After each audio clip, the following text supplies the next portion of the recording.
दे दीजिए, सर ने ज्वाइन कर लिया है। त्रिपदी वंदना करके फिर क्लास स्टार्ट करूं? हाँ।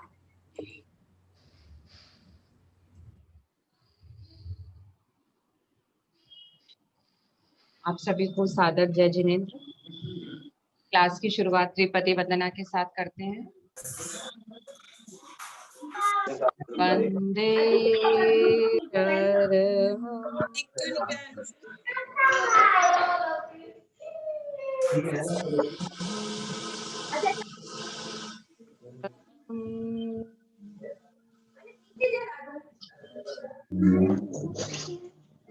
वंदे सत्यम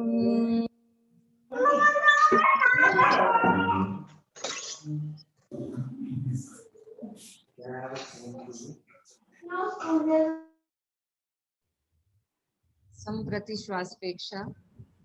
जैसे कि इस महीने हमारा ये ध्यान का क्रम चल रहा है, तो आज संप्रति श्वासपेक्षा के प्रेजेंटेशन हम लोग लेंगे।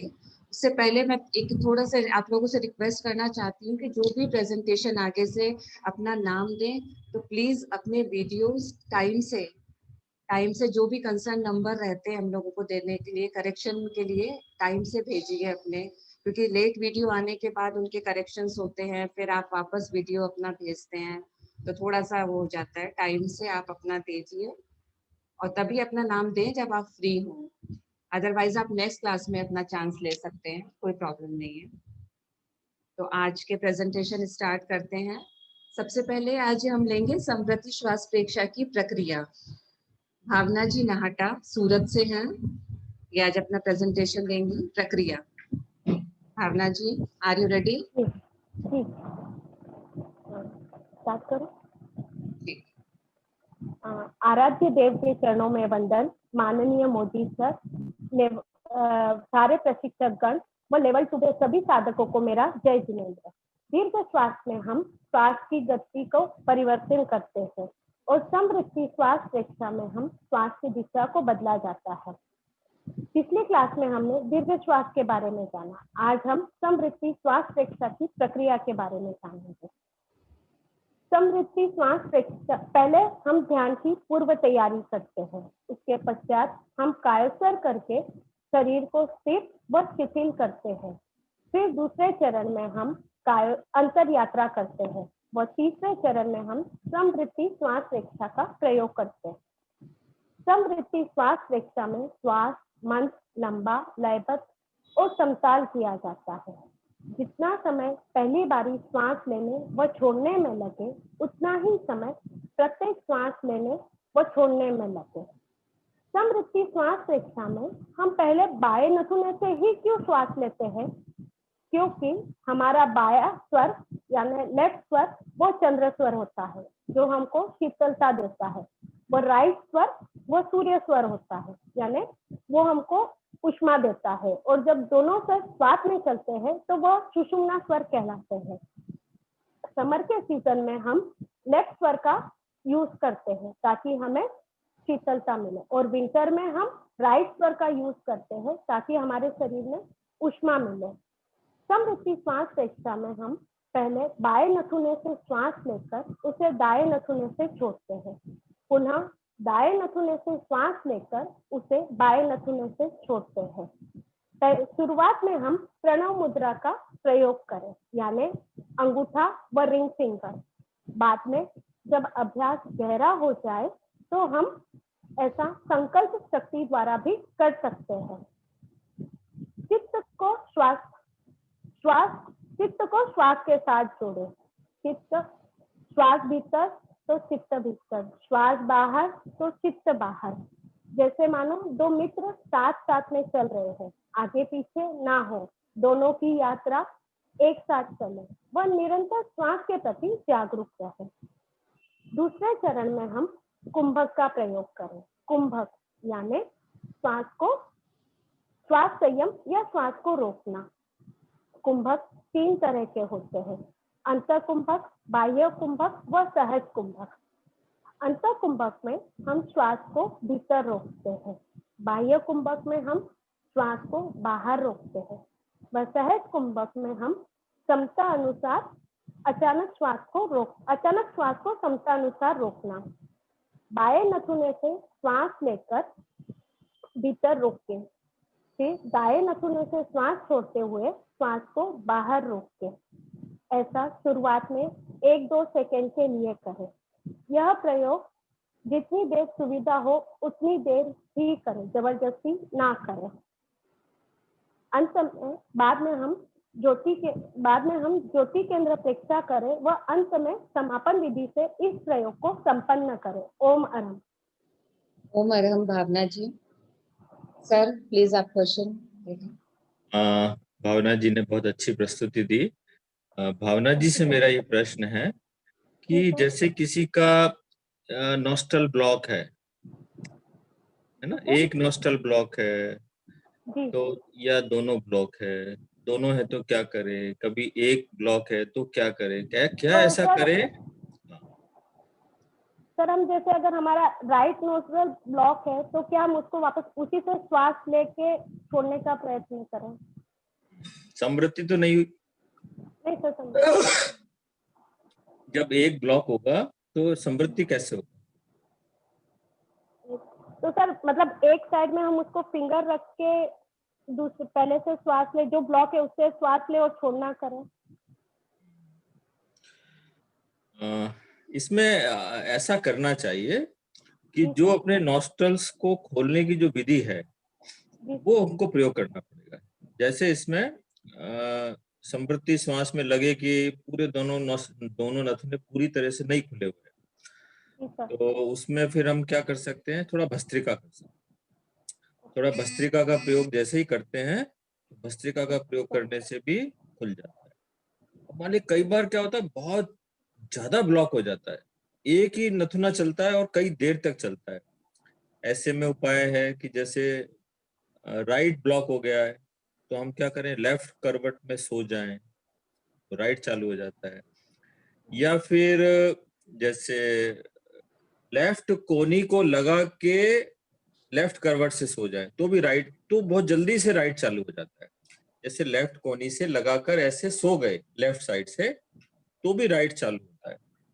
और इसमें हाथों का भी प्रयोग होता है, जैसे ये दोनों उंगलियों को यहाँ से दबाते हैं अंगूठे से, तो जिस हाथ को दबाते हैं तो वो नॉस्ट्रल चालू। तो ये बहुत सारे ऐसे प्रयोग हैं, उससे हमको पहले अपने क्योंकि समृद्धि श्वास प्रेक्षा करते समय दोनों नथने एकदम फ्लो होना चाहिए, वहां की रुकावट नहीं होना चाहिए। तो भस्त्रिका के द्वारा या थोड़ा जैसे ऑयल का प्रयोग जनरली हम करते हैं, सरसों का तेल पहले डाल दें, करना उससे 1 घंटे पहले डाल दें। या फिर जैसे कोई नथुना खोलना, उसके अपोजिट साइड मुद्रा करके या हाथों का प्रयोग कर, इन सारे प्रयोगों से पहले हम अपने नथुने को पूरा खोल लें अच्छे से, फिर करेंगे तो क्या होगा, उसमें रुकावट नहीं आएगी। Thank you. धन्यवाद सर। हम अब अगले प्रेजेंटेशन प्रयोजन समृद्धि श्वास प्रेक्षा का प्रयोजन ममता जी परमार सफाला से हैं। ममता जी। वंदे अरहम, वंदे गुरुवरम, वंदे सच्चम। आदरणीय मोदी सर जी को और सभी प्रेक्षा साधकों को मेरा सादर जय जिनेंद्र। हमारा मस्तिष्क 2 भागों में बटा है। बायां मस्तिष्क का कार्य है गणित, पढ़ना, लिखना, तर्क आदि करना, और दायां मस्तिष्क अनुशासन, धर्म, आस्था, आध्यात्मिक कार्य में करना।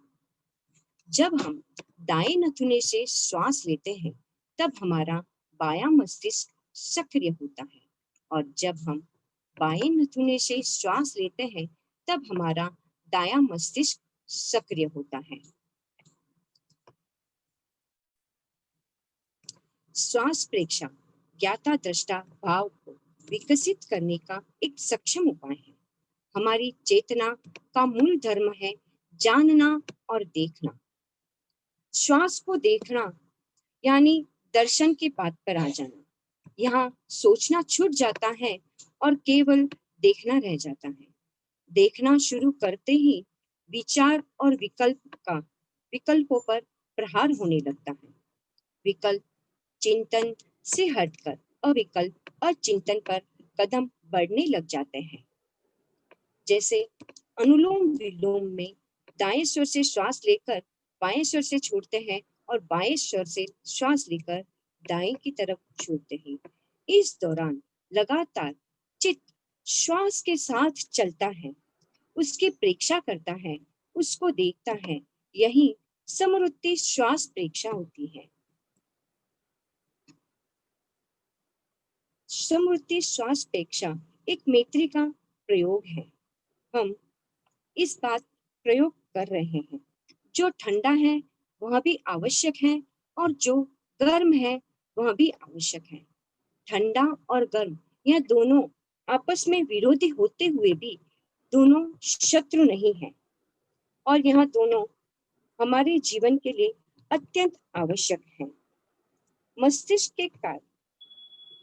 मस्तिष्क के साथ हमारा ब्रेन भी, जैसे हम मस्तिष्क और स्वर का संबंध है। जैसे हम दाएं ओर से श्वास लेते हैं तब हमारा बायां मस्तिष्क सक्रिय होता है और जब हम बाएं ओर से श्वास लेते हैं तब हमारा दायां मस्तिष्क सक्रिय होता है।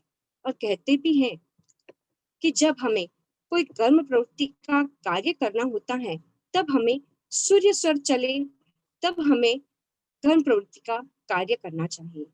और जब हमें ठंडे दिमाग से कार्य करना है, जैसे किसी को समझाना हो, किसी को कुछ बच्चों के भी अगर दिमाग में कुछ बात डालनी हो, तब हम सूर्य स्वर जब चलता है तब हम समझाने की कोशिश करें तो अच्छा है, वरना सूर्य स्वर चलता हो और तब हम समझाने की कोशिश करेंगे तो कहीं उल्टा ना हो जाए। स्वर से श्वास लेते ही हमारी प्राण धारा समुच्चय शरीर, इसलिए जब बायां मस्तिष्क और दाएं मस्तिष्क का बैलेंस होता है तब वह समवृत्ति श्वास प्रेक्षा चलती है। इसलिए कुछ समय तक हमें समवृत्ति श्वास प्रेक्षा का प्रयोग करना चाहिए। इस तरह समवृत्ति श्वास प्रेक्षा का प्रयोजन है समता का विकास। ओम अरहम। ओम अरहम। ममता जी, सर आप क्वेश्चन ले लीजिए।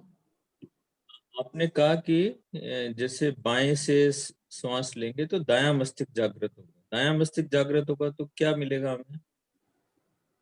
जब हम दायां मस्तिष्क जागृत, जब हम बाईं ओर से श्वास लेंगे तब हमारा दायां मस्तिष्क सक्रिय होगा और जब दायां मस्तिष्क सक्रिय होता है तब अनुशासन, धर्म, आस्था और आध्यात्मिक कार्य करेंगे तो वहां हमें ज्यादा सपोर्टिंग रहेगा, क्योंकि हमारा माइंड तब दायां मस्तिष्क सक्रिय होता है। तब अनुशासन, धर्म और आस्था में हमें ज्यादा सक्रियता होगी तो हमारा मन भी ज्यादा लगेगा और हम जो कार्य सिद्ध करना चाहते हैं तो उसमें हमें सपोर्टिंग मिलेगा। और बायां मस्तिष्क जब सक्रिय होता है, जब हम दाईं ओर से श्वास लेते हैं तब हमारा बायां मस्तिष्क सक्रिय होता है। तब गणित, पढ़ना, लिखना, तर्क आदि करना, तब वहां हमें इस कार्य में सपोर्ट करता है। कुछ शरीर से भी संबंध है स्वर का?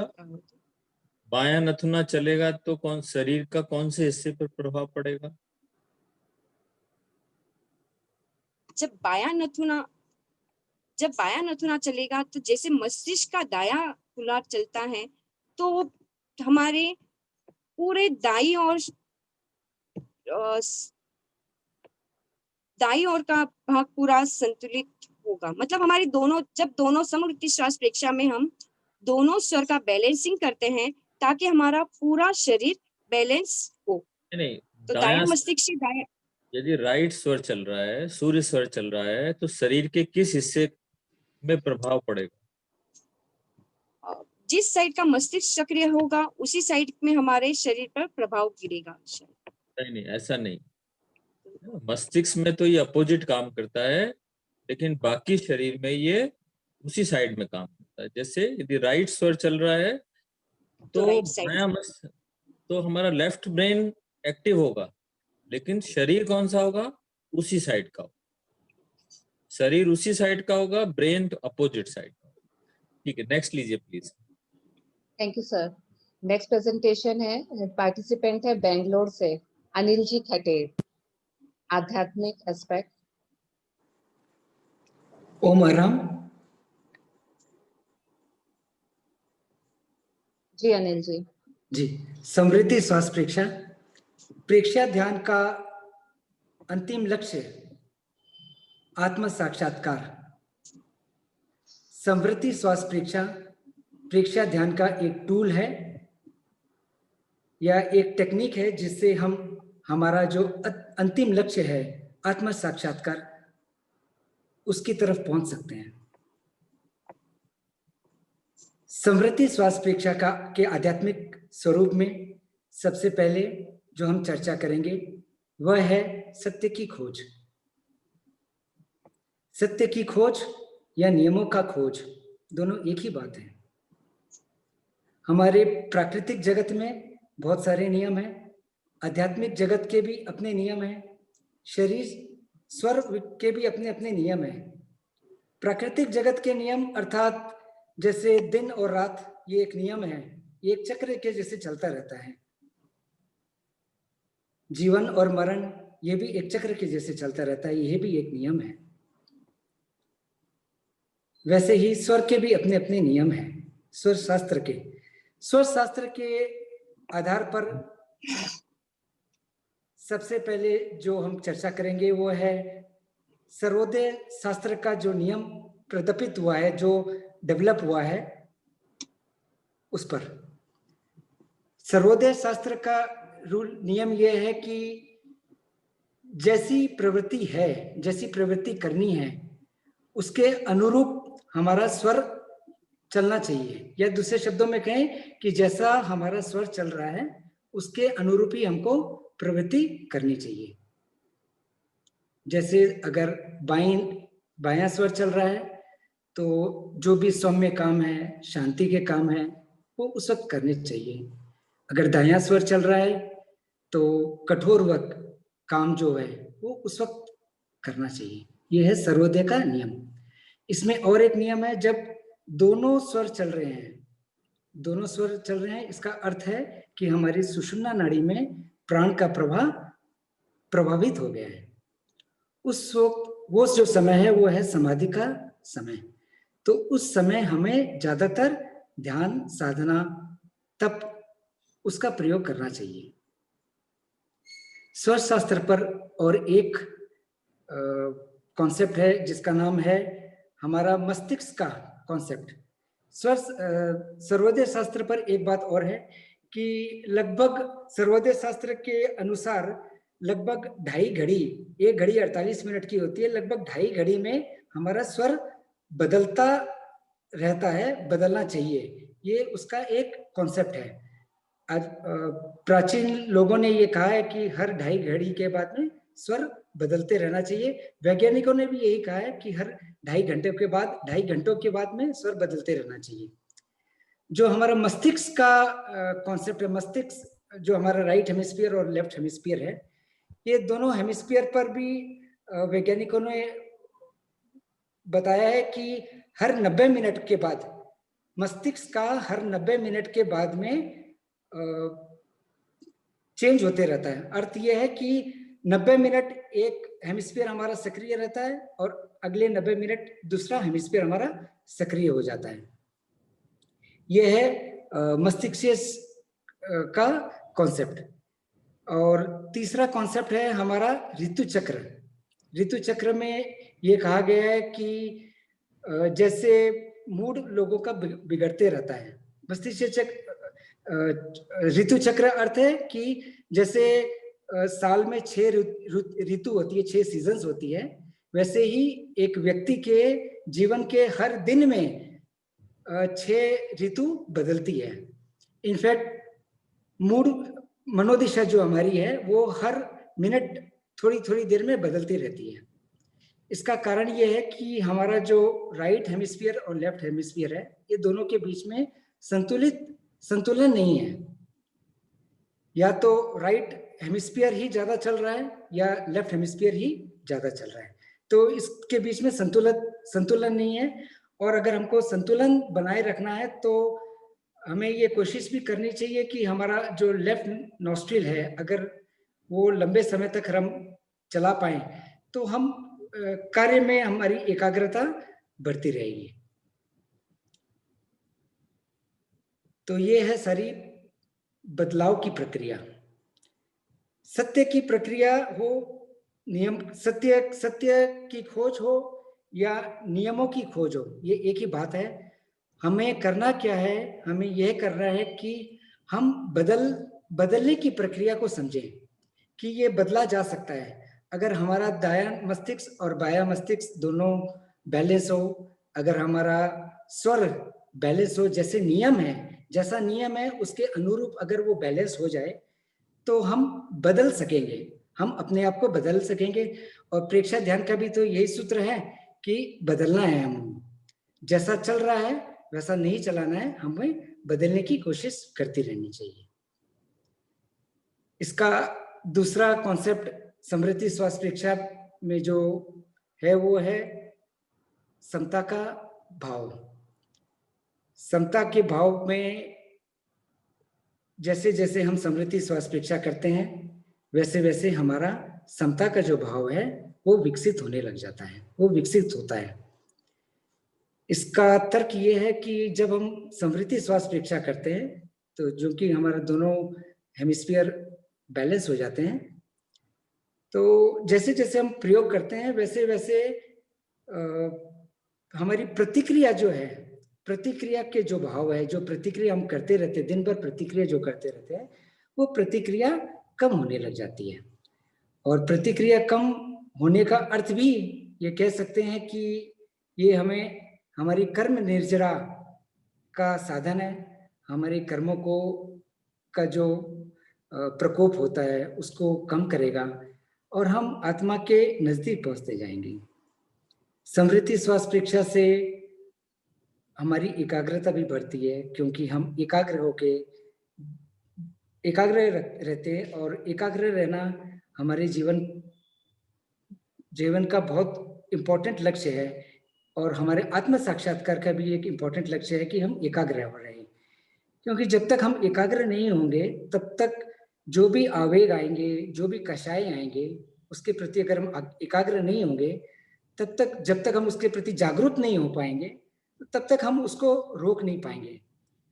कषाय तो आने वाले हैं, जो आएंगे ही, उसका हमारे पास में कुछ कंट्रोल नहीं है, लेकिन उसको संभाव से हम सहन कर पाएंगे और उसका जो इफेक्ट है उसको हम न्यूट्रलाइज करते रहेंगे अगर हम जागरूक हो जाएंगे। समृद्धि श्वास प्रेक्षा मैत्री का भी प्रयोग है। जैसे दोनों नथुने से हम श्वास लेते हैं, एक से ठंडा एक से गर्म कभी ठंडा, इस प्रकार श्वास आते रहता है जाते रहता है। दोनों विरोधी है, दोनों अपोजिट है, लेकिन फिर भी हम दोनों शत्रु नहीं है, दोनों एक दूसरे के शत्रु नहीं है। और जब एक दूसरे के शत्रु नहीं है तो ये सिद्ध करता है कि इससे हमारी मैत्री के भी भाव पुष्ट होते हैं। तो समृद्धि श्वास प्रेक्षा एक बहुत ही सशक्त उपाय है जिससे हम अपनी आत्मा तक पहुंचते हैं, हमारी जागरूकता बढ़ती है, हमारी एकाग्रता बढ़ती है और हमारे जीवन में संतुलन स्थापित होता है। ओम अरहम। ओम अरहम। अनिल जी, सर अब आपसे क्वेश्चन पूछेंगे। जी हमारे बुद्धिजीवी साधक हैं, पढ़ते रहते हैं, जैसे रेणु जी पढ़ते रहते हैं, ये भी बहुत पढ़ते रहते जी हैं। सर। इनसे प्रश्न है कि किसी व्यक्ति को सुषुम्ना स्वर में, आप जैसे बोलते सुषुम्ना स्वर में मतलब समाधि का समय, ध्यान का समय होता है। अब यदि किसी को संसारिक कार्य करना हो तो क्या करें? जिस वक्त सुषुम्ना स्वर चल रहा है उस समय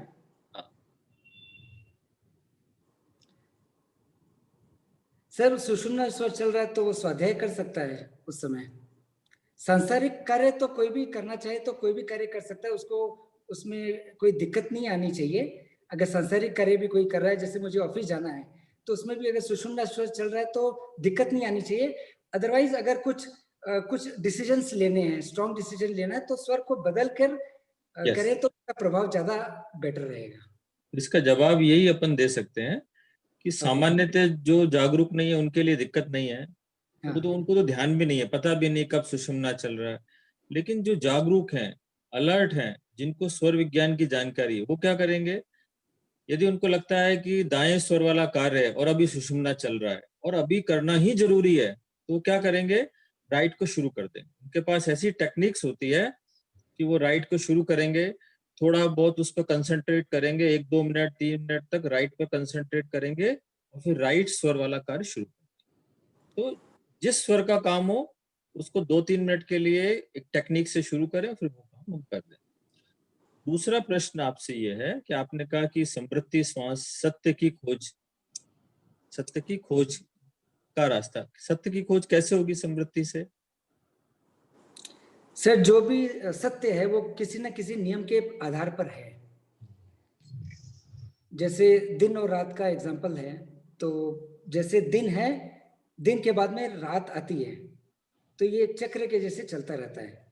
तो जब हम समृद्धि श्वास परीक्षा करते हैं तो हम हर चीज के प्रति जागरूक हो जाते हैं और हमको ट्रुथ मालूम होने, जब हम एकाग्र हो जाते हैं, जब हम जागरूक हो जाते हैं, तो कोई भी प्रकार की जैसे एक कषाय हमारा सामने एक कोई कषाय आया, एक अहंकार का कषाय आया, तो जैसे ही जब हम समृद्धि श्वास प्रेक्षा करते हैं तो हम प्रेक्षा कर सकेंगे, देख सकेंगे कि हाँ ये हमारा कषाय ये एक पर्टिकुलर कषाय है, जैसे क्रोध का कषाय है, चाहे कोई भी प्रकार का कषाय है, उसके प्रति हम जागरूक हो जाएंगे। तो जब हम जागरूक हो जाएंगे हमको पता चल जाएगा कि हाँ ये मुझे क्रोध का आवेश, क्रोध का कषाय आया, उसके प्रति जागरूक हो जाएगा और वही तो सत्य था। ये भी तो सत्य है कि हाँ मुझे क्रोध का भाव आए, मेरे भीतर से क्रोध के भाव आए, तो हम सत्य के निकट पहुंचने लग जाएंगे ज्यादा से ज्यादा। इसमें ठीक है, आपने मतलब सही तरफ ही है। इसको और प्रेसाइज करें, यदि जब हम राग द्वेष से मुक्त, क्योंकि दो तरह का देखना होता है, एक तो राग द्वेष युक्त देखना होता है, उसमें हम किसी धारणा से देखते हैं, मिलावट कर देते हैं। उसमें उस समय जब हम धारणा से देखते हैं, राग से देखें चाहे द्वेष से देखें, तो हम सत्य को नहीं देख सकते। क्यों? उसके पीछे क्या छुपा हुआ है, राग या द्वेष या कोई धारणा से देख रहे हैं, तो सत्य नहीं दिखे।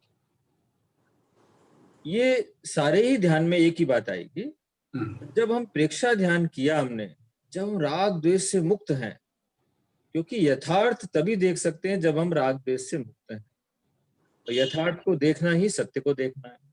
तो हम टू द पॉइंट यदि हमको एक लाइन में आंसर देना हो तो ये दे सकते हैं कि राग द्वेष से मुक्त होकर ही हम यथार्थ को देख सकते हैं, और यथार्थ को देखना ही सत्य को देखना है। और जितना जितना एकाग्र होते जाएंगे उतने उतने सूक्ष्म सत्य हमारे को पकड़ में आते चले जाएंगे और गहराई में जाएंगे।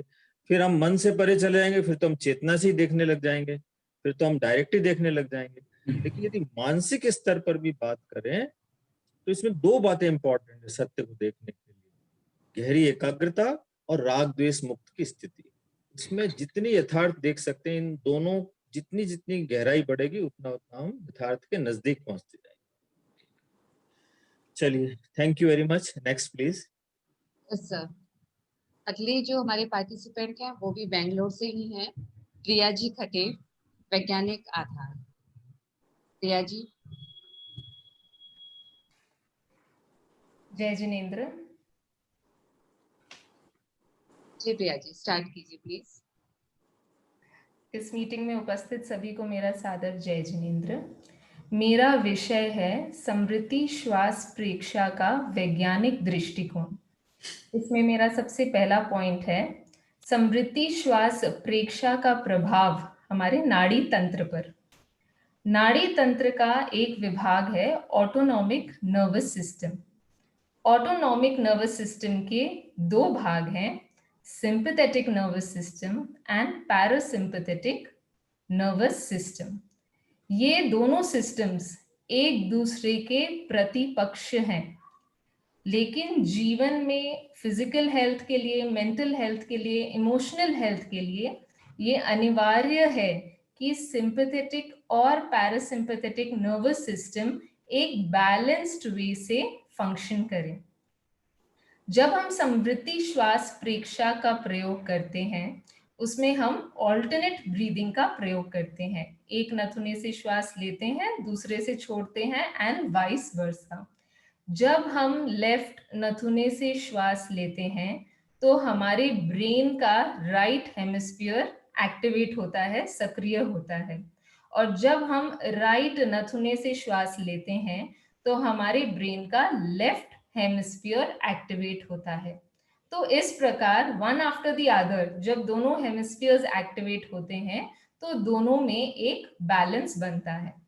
ऑन द अदर हैंड जब हम राइट नथुनों से श्वास लेते हैं तो उस समय ईड़ा नाड़ी में हमारे प्राण का प्रवाह सक्रिय होता है, और जब हम लेफ्ट नथुने से श्वास लेते हैं तो प्राण का प्रवाह पिंगला नाड़ी में सक्रिय होता है। ईड़ा नाड़ी का संबंध सिंपैथेटिक नर्वस सिस्टम से है और पिंगला नाड़ी का संबंध हमारे पैरासिम्पैथेटिक नर्वस सिस्टम से है।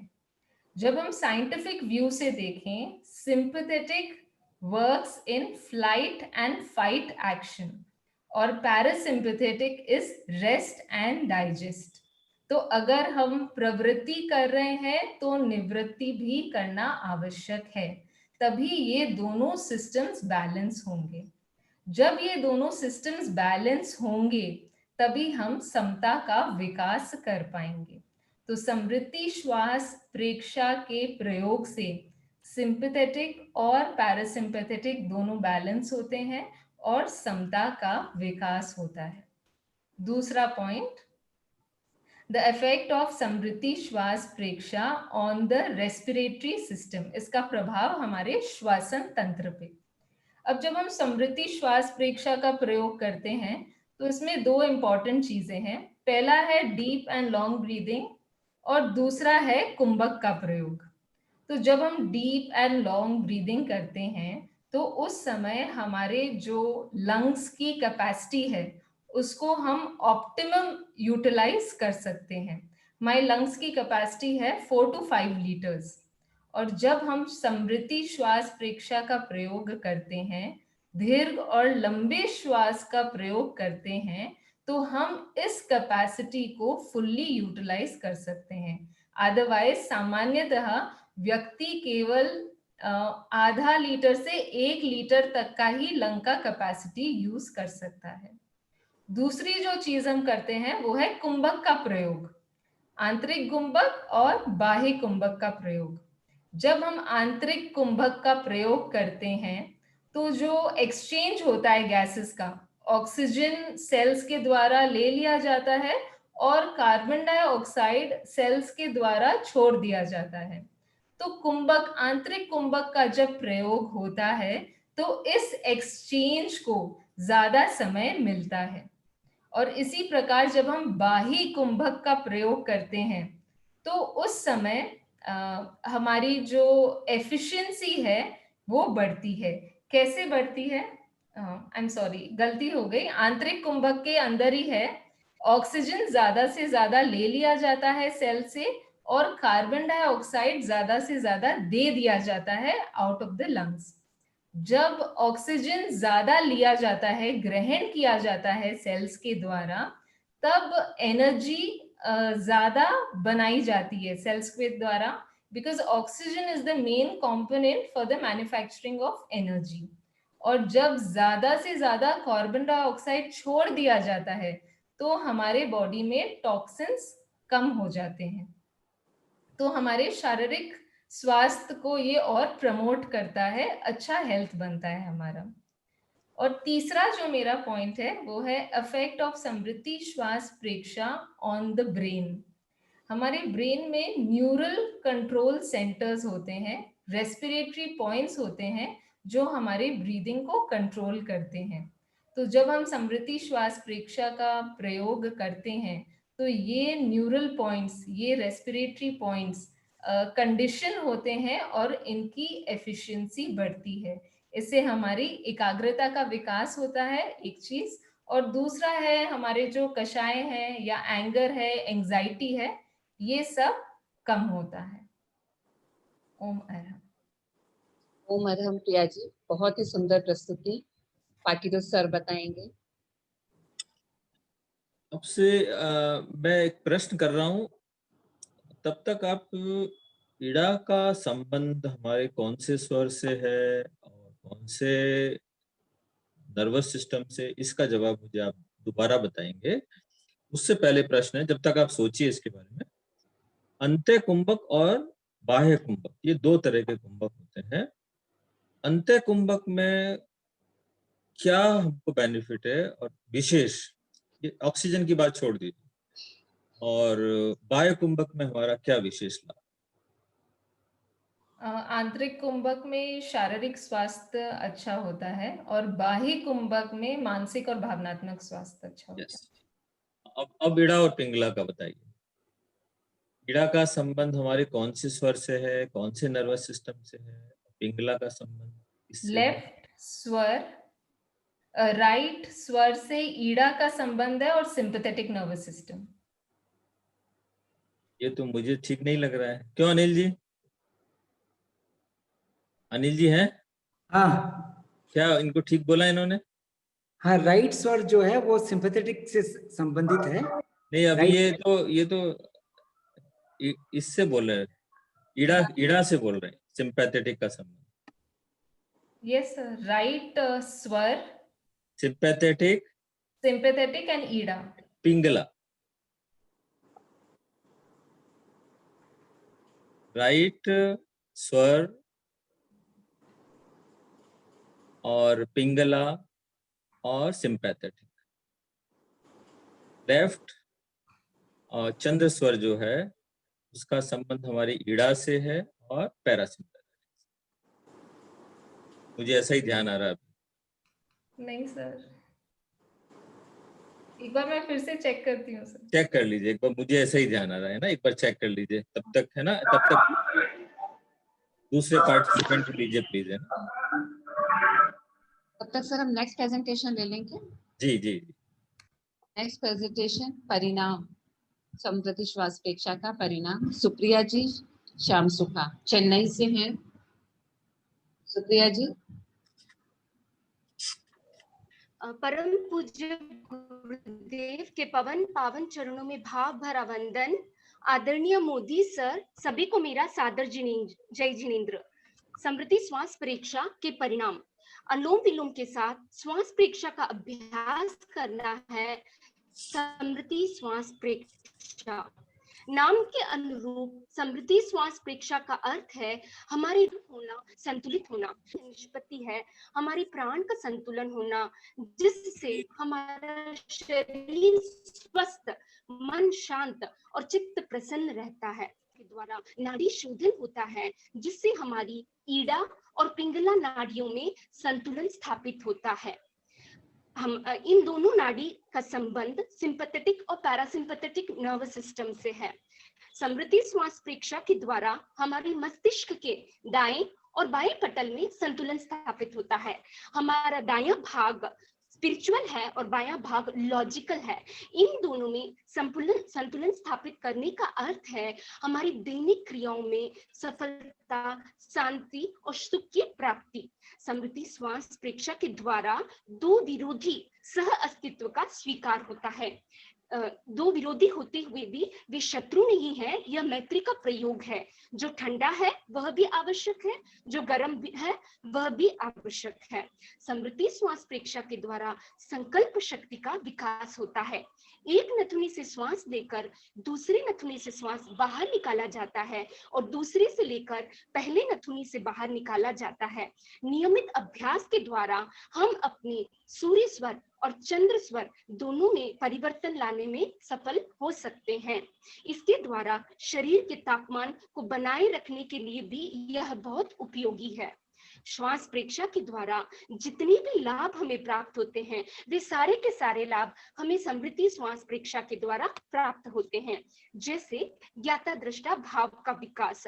जब हम देखने के स्तर पर आ जाते हैं तो सोचना छूट जाता है, विचार और विकल्प हट जाते हैं। हम विचार से अविचार, चिंतन से अचिंतन की ओर प्रस्थान करते हैं। वितराग भाव पुष्ट होता है।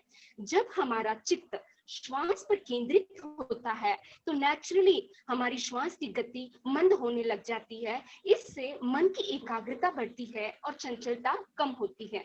समृद्धि श्वास प्रेक्षा में वर्तमान क्षण की प्रेक्षा होती है, जिससे हमारा राग द्वेष या जो स्मृति कल्पना है वो नहीं होते उन क्षण में। तो समता का अभ्यास, समभाव का अभ्यास होता है और हमारे जो मन है वो उसको विश्राम मिलता है, उसका भार कम होता है, मानसिक तनाव दूर होता है। कुंभक के प्रयोग से शक्तियां जागृत होती है। समृद्धि श्वास प्रेक्षा के द्वारा श्वास संयम भी होता है, श्वास को लयबद्ध और तालबद्ध बनाया जाता है। इसके द्वारा, इसके नियमित अभ्यास के द्वारा चित्त की प्रसन्नता बढ़ती है। हर्ष और शोक, ये जो द्वंद्व हमारे जीवन में है वे कम होते चले जाते हैं और प्रसन्नता उसके स्थान पर आ जाती है। हमारे सकारात्मक विचार बढ़ते जाते हैं और नकारात्मक विचार कम होते चले जाते हैं। समृद्धि श्वास प्रेक्षा के द्वारा जब नाड़ी शोधन होता है, हमारा सिंपैथेटिक और पैरासिम्पैथेटिक नर्वस सिस्टम को जब ये इफेक्ट करता है, संतुलित करता है, ये जो नर्वस सिस्टम है ये हमारे प्रत्येक जैविक क्रियाओं का नियमन और नियंत्रण करते हैं।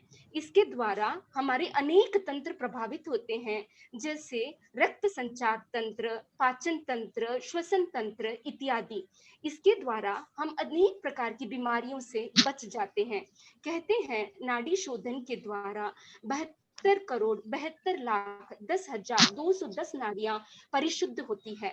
खांसी, जुकाम, दमा, एस्थमा, स्नायु दुर्बलता, अम्ल पित्त, साइनस आदि जितनी भी वात पित्त कफ संबंधी बीमारियां हैं वे दूर हो जाती है।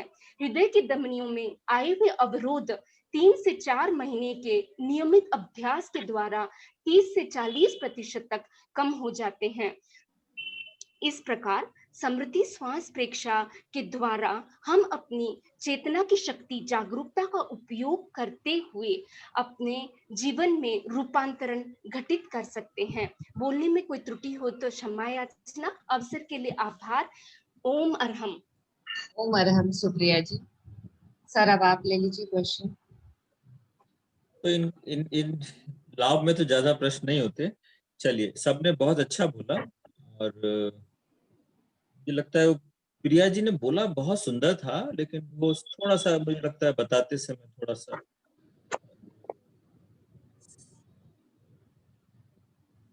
थोड़ा भूल ही लगता है। और अब प्रश्न ले लेते हैं आज के। एक लाभ मैं विशेष बता देता हूँ जी सर। समृद्धि श्वास प्रेक्षा से ऐसा मैंने पढ़ा है, आचार्य श्री का पढ़ा है शायद या किसी संतों का, यदि कोई 40 मिनट का प्रयोग 1 साल तक कर ले और गहरी एकाग्रता से करे तो उसके अतीन्द्रिय चेतना का भी जागरण हो सकता है। तो बहुत ही प्रभावी प्रयोग है। नाड़ी शोधन प्राणायाम करते हैं, नाड़ी शोधन प्राणायाम में उतनी जागरूकता रहे ना रहे, इतनी चैतन्य का जागरण हो ना हो, लेकिन चूंकि ये ध्यानस्थ अवस्था में ये प्रयोग होता है तो इसमें विशेष शक्तियों का जागरण हो सकता है। प्रश्न आज तो थोड़े ज्यादा ही हैं, तो जल्दी जल्दी मैं ले लेता हूँ। और कोई है क्या बोलने वाले? नहीं सर, आज के प्रेजेंटेशन हो गए। आप जिज्ञासा समाधान। तो पहला प्रश्न है कि कायोत्सर्ग जब हम करते हैं, कायोत्सर्ग के बाद में जब हम शरीर के चारों ओर श्वेत रंग के प्रभा का मतलब श्वेत आभा मंडल में श्वेत रंग का अनुभव करते हैं कि हमारा आभा मंडल श्वेत रंग के परमाणुओं से भर गया है, उसमें एक शब्द आया है श्वेत रंग के प्राण के प्रभा का अनुभव करें। अब जो भी पार्टिसिपेंट है उन्होंने ये प्रश्न भेजा है कि वहां प्राण तो शरीर के भीतर होता है, ये प्राण कहां से आया? उनका कहना ठीक है, ये थोड़ा सा डाउटफुल शब्द है। ये शब्द किताब में जो है वो डाउटफुल है। इसको आचार्य श्री को निवेदन किया जा चुका है। ये शब्द थोड़ा सा कंफ्यूजन पैदा कर रहा है कि प्राण की शक्ति, प्राण धारा जो शरीर के भीतर बह रही है, या तो इस शब्द में प्राण की ऊर्जा का प्रभाव, ये तो भी एक मतलब लॉजिकल बैठता है, प्राण की ऊर्जा का प्रभाव, या श्वेत रंग की ऊर्जा का प्रभाव। केवल उसमें प्राण की ऊर्जा भी ना करें तो केवल इतना कर सकते हैं, श्वेत रंग की ऊर्जा का प्रभाव। उसमें कोई दिक्कत नहीं है, क्योंकि श्वेत रंग की ऊर्जा का प्रवाह है वो हमारा जो आभा मंडल है। तो ये थोड़ा सा अभी कंफ्यूजिंग शब्द है, तो ये आचार्य को लिखा हुआ है, लेकिन वहां से अभी तक कोई जवाब नहीं आया है। लिखा हो तो 6 महीने या साल भर हो गया लिखा हुआ, तो जब भी जवाब आएगा तो और हो जाएगा। लेकिन इसमें अभी आप श्वेत रंग की ऊर्जा के प्रवाह का अनुभव करें, ऐसा यूज कर सकते हैं। अगला प्रश्न है, प्राण का मतलब है तेजस के परमाणु और वायु, इन दोनों का संयोग होता है तो प्राण सक्रिय होता है। तो इनका प्रश्न है कि क्या मृत्यु तेजस और वायु के वियोग से हो जाएगी या आयुष्य कर्म के समाप्त होने से? इनका प्रश्न है इन दोनों में से कैसे होगी। तो अब इसमें इस प्रश्न का जवाब ये है कि जैसे हमारे तेजस शरीर और ये प्राण की जो शक्ति है उसको पोषण देने वाला, सक्रिय करने वाला वो है हमारा ये ऑक्सीजन या प्राणवायु। जब प्राणवायु नहीं मिलती है तो प्राण का बने रहना, टिकना मुश्किल हो जाता है, क्योंकि जब उसको ईंधन नहीं मिलता, उसको सक्रिय करने वाला साधन नहीं मिलता है, तो शरीर में उसका टिकना मुश्किल हो जाता है। जब क्योंकि शरीर में चेतना तभी टिकेगी कि जबकि हमारा तेजस शरीर उसको सहयोग करेगा। मतलब दोनों एक दूसरे के पूरक है, दोनों साथ साथ रहने वाले हैं। जहां चेतना रहेगी वहां तेजस शरीर रहेगा, जहां तेजस शरीर रहेगी वहां पर चेतना रहेगी। दोनों साथ साथ, ये शरीर जब छूटते हैं तो भी एक साथ दोनों साथ ही छूटते हैं। जब प्राण वायु मिलना बंद हो जाती है तो तेजस शरीर का टिकना मुश्किल हो जाता है। अब ऐसे समय में फिर आयुष्य कर्म पर बात आ जाती है। केवल वायु के बंद होने से प्राण जाएगा ऐसा नहीं, केवल वायु के बंद होने से प्राण चला ही जाएगा ऐसा नहीं है। हमारे शरीर से प्राण तभी निकलेगा कि जब आयुष्य कर्म सिग्नल देगा। आयुष्य कर्म के सिग्नल दिए बिना चेतना शरीर से बाहर नहीं निकलेगी। और आयुष्य कर्म भी दो तरह के होते हैं। एक होता है जो आकस्मिक घटना से टूट जाता, आयुष्य टूट जाता है। आकस्मिक घटना हुई, कोई एरोप्लेन का क्रैश हुआ, कोई इमरजेंसी, शरीर जल गया या दुर्घटना हो गई, ऐसे शरीर में आयुष्य जो मान लिया 70 साल में खत्म होने वाला था वो 1-2 मिनट में आयुष्य को भोग हो गया और आयुष्य खत्म हो गया और चेतना शरीर से बाहर निकल गई। तो वैसा प्राण वायु ना मिलने पर भी संभव है कि 1-2 मिनट में शरीर से प्राण निकल जाए। लेकिन एक जो दूसरा उसका है निरोपक्रम या कुछ इस तरह के दो वर्ड आते हैं, सोपक्रम, मुझे शब्द दोनों याद नहीं है। आप तो एक आयुष टूटने वाला, एक ना टूटने वाला, बीच में ना टूटने वाला। दूसरे तरह का जो आयुष्य है कि वो बीच में टूटता ही नहीं है, वो अपना पूरा आयुष्य का भोग होना ही होना होता है, आवश्यक होता है। ऐसे समय में कुछ भीतर से पता नहीं क्या घटना घटती होगी, आयुष्य किसी भी स्थिति में टूटता ही नहीं है। चाहे उसे कहीं से भी गिरा दिया जाए, चाहे उसे अग्नि में फेंक दिया, कोई ना कोई ऐसा माध्यम बनता है कि उसका आयुष्य नहीं टूटता, वो हर जगह से बच के निकल जाता है।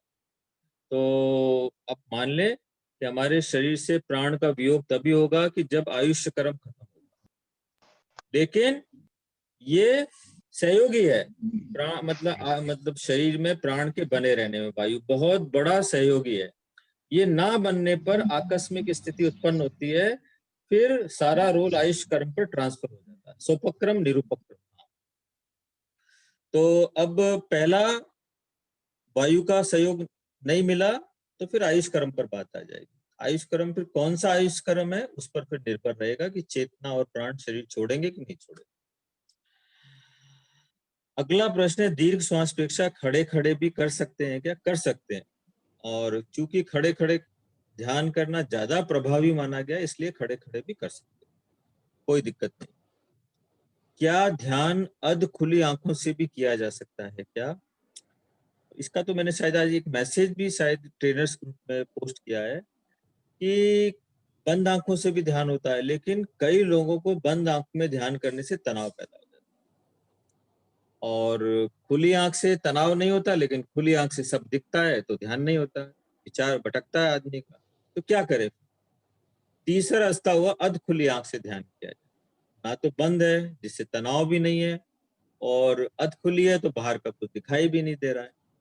और वैसे भी कई लोगों का देखा गया है कि ध्यान की अवस्था में जाते हैं तो उनकी ध्यान अध खुली सी हो भी जाती है। तो ध्यान में दबाव तो देना ही नहीं है ध्यान करते समय अपने आंखों पर, तो कई लोगों की अध खुली आंख जैसी स्थिति रहती है, तो हम अध खुली आंखों से ध्यान कर सकते हैं। अब कई लोग एक अगला प्रश्न किसी और का है, उन्होंने ये लिखा कि मेरे से तो 15 मिनट से ज्यादा मैं आंख बंद करके नहीं रह सकती, तो क्या करूं? क्या मैं 15 मिनट आंख बंद करके ध्यान कर लूं और 15 मिनट आंख खोल के ध्यान कर लूं? तो आप कर सकते हैं। उसमें आपको क्या करना होगा कि 15 मिनट आप आंख बंद करके ध्यान कर लें, फिर 15 मिनट जब आंख खोल के ध्यान करें, तब उस समय आप किसी दीवार की तरफ मुंह करके बैठ जाएं, ताकि आपको कुछ दूसरी बात दिखाई ना दे, ताकि आपके मन को भटकने का मौका ना मिले। और किसी एक बिंदु को, उस दीवार पर किसी एक बिंदु को पॉइंट आउट कर दें, उसी बिंदु पर आप क्या करें, एक फोकस कर, जैसे बोलते हैं अनिमेष प्रेक्षा टाइप, वहां बिंदु पर एकाग्र करके खुली आंख से देखते हुए फिर आप अपना श्वास प्रेक्षा खुली आंख से। और अगला प्रश्न है, प्राण शक्ति, प्राण धारा, चित्त, ये क्या है? तो इनको नहीं समझ में आया पिछले लेक्चर में। प्राण जैसे बोलते हैं बिजली और बिजली की शक्ति, बिजली अपने आप में शक्ति है, तो बिजली की शक्ति और बिजली जैसे दो शब्द है ना, लेकिन एक ही बात है। इसी तरीके से प्राण और प्राण की शक्ति एक ही बात, प्राण शक्ति। प्राण धारा का मतलब है जो प्राण की शक्ति जो बह रही है पूरे शरीर में, उसको प्राण धारा बोल दिया गया। तो प्राण शक्ति एक ही बात हो गई, एक एनर्जी है, वाइटल फोर्स है, प्राण शक्ति है। प्राण धारा का मतलब जो शरीर में बह रही है प्राण शक्ति, वो प्राण धारा हो गई। और चित्त है हमारी चेतना की रश्मि, और स्थूल शरीर के स्तर पर काम करने वाली चेतना को भी चित्त बोलते हैं, चेतना की रश्मि को भी चित्त बोलते हैं। और दीर्घ श्वास प्रेक्षा में श्वास की संख्या 8 रहती है, लेकिन फिर बढ़ जाती है। फिर बाद में क्या होता है कि जब हम दीर्घ श्वास प्रेक्षा नहीं करते तो वापस में 12-14, ये सभी के साथ होता है, ये आपके साथ नहीं होता है, सबके साथ होता है। शुरू में ऐसा ही होता है। दीर्घ श्वास प्रेक्षा में जब हम प्रयत्न पूर्वक धीरे धीरे लंबा श्वास लेते हैं तो कम संख्या रहती है, लेकिन जब हम कई महीनों तक दीर्घ श्वास प्रेक्षा का अभ्यास कर लेते हैं तो हमारा रेस्पिरेटरी सेंटर ट्रेंड हो जाता है।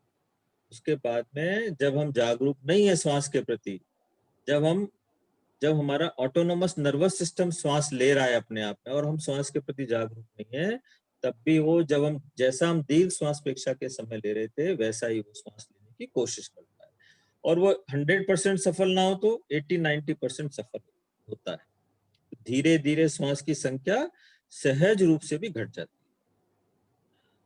और अगला प्रश्न है, how to feel vibration in Sushumna. Sushumna में वाइब्रेशन का कैसे अनुभव करें? अब जब हम चित्त, इसमें मूल बात क्या है, एकाग्रता का प्रश्न। और जितनी गहरी एकाग्रता होगी उतने ज्यादा हमको प्रकंपन, वाइब्रेशन फील होंगे। तो सुषुम्ना रीढ़ की हड्डी के नीचे से ऊपर तक जो स्थान है, बीच का स्थान है, वहां पर चित्त को ले जाएं और गहराई से वहां पर जितना हम सूक्ष्मता से चित्त गहराई से देखेगा उतने प्रकंपन पकड़ में आएंगे। तो इसके लिए शुरू में हो सकता ना पकड़ में आए, तो उसके कई तरीके आपको बताए गए थे कि जैसे रीढ़ की हड्डी की मालिश कर लीजिए अंतर यात्रा करने से पहले, तो रीढ़ की हड्डी में प्रकंपन का अनुभव होने लगता है। और इसके साथ साथ या फिर जैसे जो बाम आती है ना, कोई बाम है या विक्स है, वो विक्स या बाम को आप रीढ़ की हड्डी के पूरे ऊपर से नीचे तक लगा लीजिए, तो क्या होगा, आपका चित्त कहीं भटकेगा नहीं, क्योंकि उसकी ठंडक आपके चित्त को आकृष्ट करेगी, मन को आकृष्ट करेगी। तो उसी बाम के सहारे सारे ऊपर से नीचे जाते जाएं तो भी आपको प्रकंपन हो सकता है। तो अंतर यात्रा में शुरू में इसका उपयोग किया जा सकता है, मालिश करें या बाम या उसका प्रयोग करें।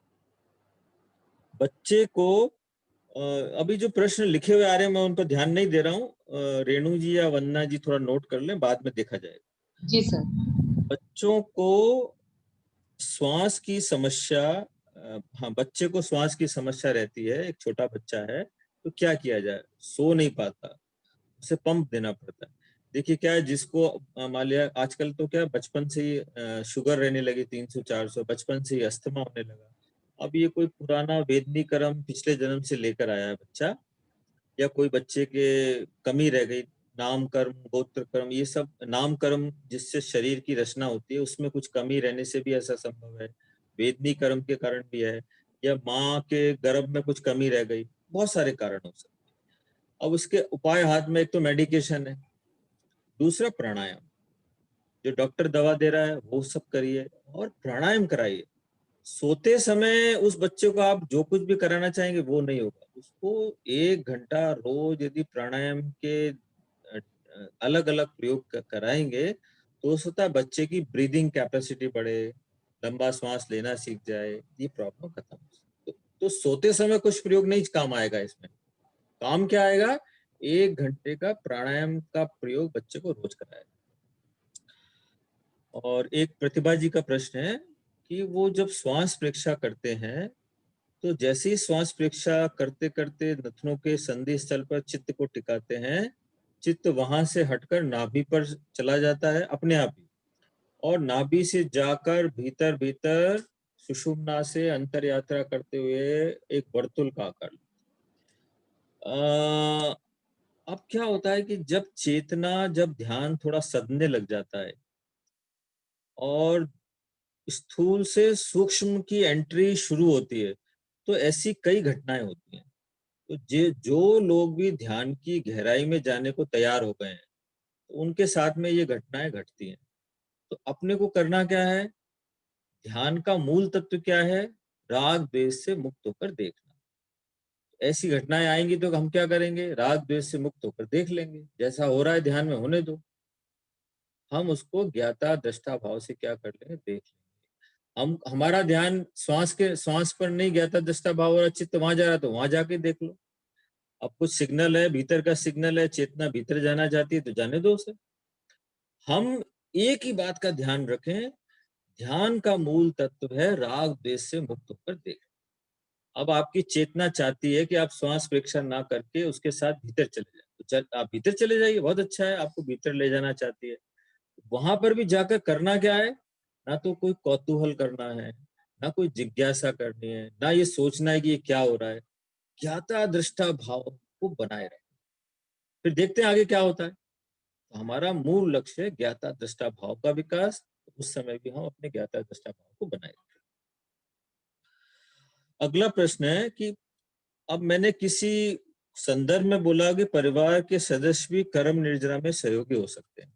अब पता नहीं, मुझे याद नहीं मैंने कब बोला और किस रेफरेंस में बोला, लेकिन मुझे रेफरेंस तो याद नहीं, लेकिन मैं एक अपने तरीके से इस बात को आपको बता देता हूँ कि परिवार के सदस्य निर्जरा में सहयोगी हो सकते हैं। पॉजिटिव वे में भी हो सकते हैं, नेगेटिव वे में भी हो सकते हैं। पॉजिटिव वे में सहयोगी इस तरीके से हो सकते हैं कि परिवार का कोई एक सदस्य को धर्म में इंटरेस्ट नहीं है, तो क्या होगा, परिवार का दूसरा सदस्य बहुत विवेकवान है, समझदार है, वो क्या बोलेगा, वो गुरुदेव की बात का रेफरेंस देते हुए, या लगे कि इसकी बात का रेफरेंस देने से इस व्यक्ति पर असर पड़ेगा, उसकी बात का रेफरेंस देते हुए क्या करेगा कि हमको अपने आध्यात्मिक विकास के लिए रोज एक सामायिक करना चाहिए और उस सामायिक में भी 48 मिनट ध्यान करना चाहिए। तो परिवार का एक सदस्य दूसरे सदस्य की निर्जरा में सहयोगी हो गया, क्योंकि उसने उसको आध्यात्मिक प्रेरणा दी। तो उसको तपस्या की प्रेरणा दी, ध्यान की प्रेरणा दी, गुरु दर्शन की प्रेरणा दी, सत्य की प्रेरणा दी, ईमानदारी की, मतलब कोई भी शुभ प्रवृत्ति में जाने के लिए प्रेरणा दी, तो उसकी निर्जरा में सहयोगी बन गए। परिवार का एक सदस्य दूसरे में क्या करे, दूसरे का आध्यात्मिक विकास करे, इस दृष्टि से पॉजिटिव वे में हम निर्जरा में सहयोगी बने।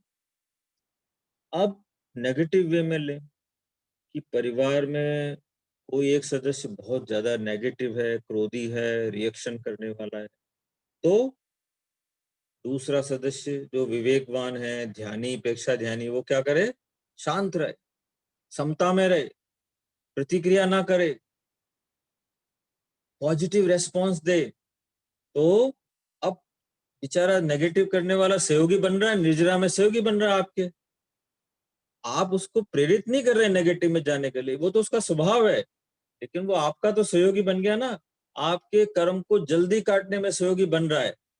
आपको उस पर गुस्सा नहीं करना है, उस पर दया भाव ही रखना है कि मेरे तो कर्म की निर्जरा हो रही है, मैं शांत हूँ, मेरा चित्त शांत है, मन शांत है, कर्म निर्जरा हो रही है, मेरा अभी भी मन प्रसन्न है जब ये नेगेटिव प्रतिक्रिया कर रहा है, और बाद में भी शांत हूँ क्योंकि मैं भीतर से शांत हूँ, मेरे कर्म भी कट रहे हैं। तो इस दृष्टि से पारिवारिक सदस्य निर्जरा में सहयोगी बन रहे हैं। हालांकि हमें इसकी अपेक्षा नहीं करनी चाहिए, लेकिन यदि कोई पुराने कर्मों के योग से ऐसा संयोग मिले तो ऐसे में तटस्थ रहकर अपनी निर्जरा करनी है। तो हमें तो पॉजिटिव संयोग की ही कामना क्या मतलब, वो हो तो ज्यादा अच्छा है परिवार में कि सब लोग पॉजिटिव हों, सब एक दूसरे को आध्यात्मिक विकास करें, वो माहौल हो तो सबसे अच्छा है। तो इस दृष्टि से परिवार के सभी सदस्य कर्म निर्जरा में सहयोगी बन सकते हैं।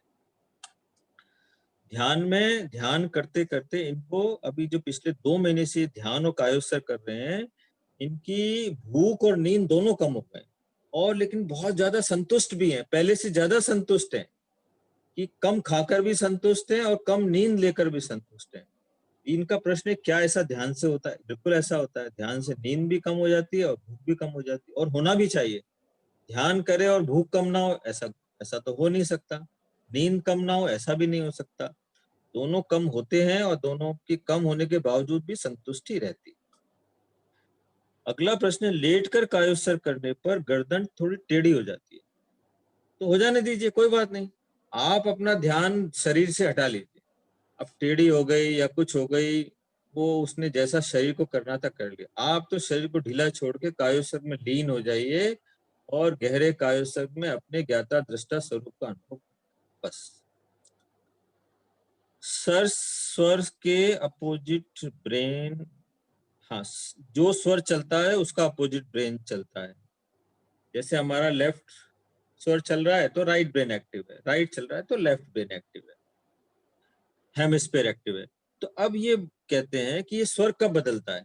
ये स्वर जैसे बताया ना 2.5 घड़ी में बदलता है, तो स्वर का पूरा विज्ञान है कि इतने समय में बदलता है, एक ऋतुओं के हिसाब से, मतलब आदि आदि पूरा विज्ञान है। इसके ऊपर एक पुस्तक भी है अपने जैन विश्वभारती की, स्वर विज्ञान के ऊपर, वो आप पढ़ेंगे तो आपको और थोड़ा डिटेल में जानकारी होगी। एक निश्चित समय है, लेकिन ये सारे नियम वहीं लागू होते हैं जब एक व्यक्ति पूर्णतः स्वस्थ होता है। वहां तो सब नियम अपने आप नियम से होता है, लेकिन जो अस्वस्थ व्यक्ति है, जिसकी लाइफ स्टाइल रेगुलर नहीं है, उसके ये नियम बहुत ज्यादा उस पर एप्लीकेबल हो, ऐसा जरूर। तो आप वो पुस्तक पढ़ लीजिए, उसमें बहुत सारी बातें स्वर विज्ञान की। वीतराग मुद्रा जब करते हैं ध्यान में, तो दोनों हाथों को अधर में लटकाना है या थाइस पर, तो क्या कहूं, यदि हम पद्मासन की मुद्रा लगाते हैं तो हमारे दोनों पैरों की एड़ियां आती हैं, दोनों पैरों की एड़ियां ऊपर आ जाती हैं, उन एड़ियों पे हम दोनों हाथों को रख देते हैं, ऐसे लेफ्ट के ऊपर राइट रख देते हैं। लेकिन यदि पद्मासन नहीं लगाया है तो थाइज आएगा। तो वैसे जो भगवान महावीर या जितनी भी जिन मुद्राएं हैं, उस पर जो हाथ की एग्जैक्ट पोजीशन आती है, वो आती है करीब करीब नाभि के आसपास। और नाभि के आसपास जब आएगी कि जब व्यक्ति पद्मासन की मुद्रा में ध्यान करे, क्योंकि पद्मासन की मुद्रा में दोनों एड़ियां ऊपर आती है, तो उसके कारण ध्यान हमारी दोनों एड़ियों पर टिका देते हैं, तो ध्यान करीब करीब हमारे नाभि से थोड़ा सा नीचे रहता है। लेकिन जब हमने पद्मासन नहीं लगाया, सुखासन में बैठे, तो फिर हाथ नीचे जाएंगे, थोड़ा और नीचे जाएंगे, फिर तो पेड़ों के आसपास जाएंगे। तो एडवाइजेबल ये कि अधर में ना रखें, अधर में रखेंगे तो तनाव हो सकता है। आप तो जहां भी आपको थाइज या जहां सपोर्ट मिले वहां पर सपोर्ट देकर ढीला छोड़। और इसके बाद अगला प्रश्न है, हाँ, प्रश्न आज के कंप्लीट हो गए। मुझे लगता है शायद 1-2 प्रश्न वो कुछ किसी ने लिख कर भेजा है, किसी ने पढ़े हो तो मुझे बता दीजिए। सर एक क्वेश्चन था, हाँ, आत्मा और प्राण एक ही समझे क्या? अरुणा जी का था, अभी चैट में पूछा था। यस, आत्मा और प्राण एक नहीं है। आपने देखा ना, एक चित्र हम देते हैं, हमारी चेतना की 3 धाराएं बताते हैं ना। एक तो चेतना से सीधी निकलती है धारा, वो तो क्या होती है, हमारी चित्त। मतलब वो हमारी प्योर चेतना की धारा है।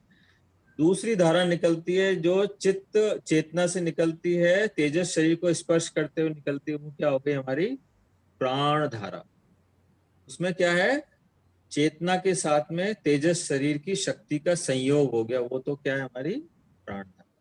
तो ये कह सकते हैं जो प्राण शक्ति है वो दोनों का मिला जुला, तेजस की शक्ति और चेतना की शक्ति दोनों का एक संयोग है। प्राण शक्ति क्या है, चेतना की शक्ति और तेजस शरीर की शक्ति, इन दोनों का मिला जुला संयोग प्राण शक्ति। क्योंकि प्राण शक्ति वही होगी जहां चेतना और तेजस शरीर की शक्ति दोनों होगी। वरना क्या है, ये पूरा ब्रह्मांड ही ऊर्जा से भरा हुआ है, लेकिन उसको हम प्राण शक्ति नहीं बोलते ना। प्राण शक्ति तभी बोलते हैं कि जहां पर चेतना की शक्ति मिली हुई है साथ। तो चेतना की शक्ति प्लस तेजस शरीर की शक्ति इज इक्वल टू प्राण शक्ति। सर एक क्वेश्चन है। हाँ सर ये मैं ही पूछना चाह रही हूँ जी। जो वीतराग मुद्रा है, कई बार ये अंगूठा ऐसे मिलना चाहिए या ऐसे ही रखे, कौन सा एक यूनिफॉर्मिटी के लिए हम यूज करें? जैसे कई लोग पूछते हैं ऐसा राइट है या ऐसा। ऐसा है कि वैसे तो अंगूठे के ऊपर अंगूठा है ना, अंगूठे के ऊपर अंगूठा है। लेकिन अब कई, यदि आपको ऐसा कंफर्टेबल लगता है तो ऐसा कोई मेजर इश्यू नहीं है कि आप अंगूठे से अंगूठा मिला लेते हैं। वैसे अंगूठे के ऊपर अंगूठा सही मुद्रा तो ये प्रिया जी कुछ लिख रही है, मैंने पढ़ा नहीं, क्या लिखा था इन्होंने 2 बार? हाँ, उन्होंने लिखा है ईडा लेफ्ट स्वर right brain parasympathetic nervous system. Ida is equal to, हाँ, left right brain Ida right brain and parasympathetic, left स्वर। हाँ, ईडा लेफ्ट स्वर और पैरासिम्पैथेटिक, हाँ, पिंगला लेफ्ट ब्रेन और सिंपैथेटिक। लेकिन शायद बोलते समय कुछ ये उल्टा बोल गए। ये अपना वीडियो सुनेंगे तो इनको मालूम पड़ेगा। लेकिन मुझे लगता है भूल से बोला है, इनका नॉलेज बहुत अच्छा है। प्रिया जी का नॉलेज तो बहुत अच्छा है क्योंकि पढ़ाते हैं हमें के स्टूडेंट को, शायद गलती से भूल से बोला गया। हाँ सर, गलती चल रही है कई सालों से, लग रहा है मुझे। ऐसा क्या? हाँ सर, आज ठीक हो गई। चलिए ओके, सब गुरुदेव की कृपा से हम सब अपने आप को करेक्ट भी करते जाए और आगे भी बढ़ते जाएं। और हाँ, एक मेरा सबसे ये कहना है कि जब भी क्लास में अपना वक्तव्य शुरू करें तो वंदे गुरुवरम 3 बार बोल दें, गुरुदेव की शरण ले लें। क्योंकि गुरुदेव की, मेरा ऐसा अनुभव है कि जब हम गुरुदेव की शरण में चले जाते हैं ना, तो हमारी गलतियां गुरुदेव की कृपा से ठीक हो जाती हैं और हम जितना ज्यादा जानते हैं उससे बहुत अच्छा बोल पाते हैं। ये मेरा एक अनुभव है। मेरा तो अनुभव कि मतलब हमारा ज्ञान कम है, जानकारी कम भी है, और जब हम गुरुदेव की शरण ले लेते हैं तो उनकी कृपा से हम बहुत अच्छा बोल पाते हैं। तो अब नाम हमें किसी का नहीं लेना है, मेरा भी ना लें, किसी और का भी ना लें, केवल गुरुदेव को वंदना करके हम अपना वक्तव्य शुरू करें। आज संपन्न करते हैं आज का। जी सर, आप क्लास संपन्न करवाइए। जी सर। सभी के हाथ जुड़े हुए कृतज्ञोस्मि के साथ संपन्न करेंगे। कृतज्ञोस्मि, हम सब गुरुदेव के प्रति आभारी। कृतज्ञोस्मि, हम सब पूज्य गुरुदेव के प्रति आभारी हैं। कृतज्ञोस्मि, हम सब हम पूज्य सब गुरुदेव के प्रति आभारी हैं। कृतज्ञोस्मि सर, हम सब आपके भी बहुत बहुत आभारी हैं। इतने कम समय में आपने इतनी सारी जिज्ञासाएं ले ली, और सभी को मैं कहना चाहती हूँ जितनी भी आपकी कोई भी जिज्ञासा हो, इस मंथ की या पिछले भी मंथ चैप्टर से जो भी जिज्ञासा है, आप सपना जी पटावरी को देते रहें। हमारी कोशिश रहेगी सर नेक्स्ट क्लास में या जैसे भी समय की अनुकूलता रहेगी, सब क्वेरीज पूरी की जाएंगी। आज की क्लास संपन्न करते हैं। आप सभी का बहुत बहुत धन्यवाद।